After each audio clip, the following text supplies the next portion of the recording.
U natsist roli uchun Oskar oldi. So'ng esa birinchi rolini umuman aksi xarakterdagi roli uchun ikkinchi Oskarni qo'lga kiritdi. Bunaqasi faqatgina u bilan sodir bo'lgan.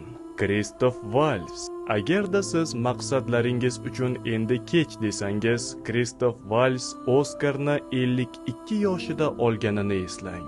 Uni 10 yillab kinoga chaqirishmadi. Uning yoshi 50 da va umri o'tishda davom etardi.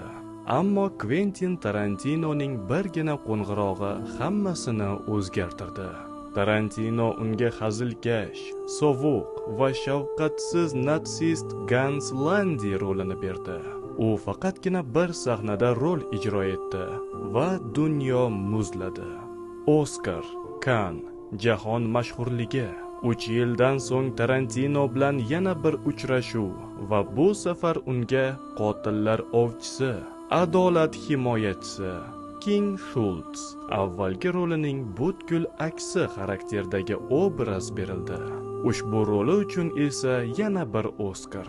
Kristof muvaffaqiyat yoshda emas, balki sabr va mehnat ekanligini isbotladi.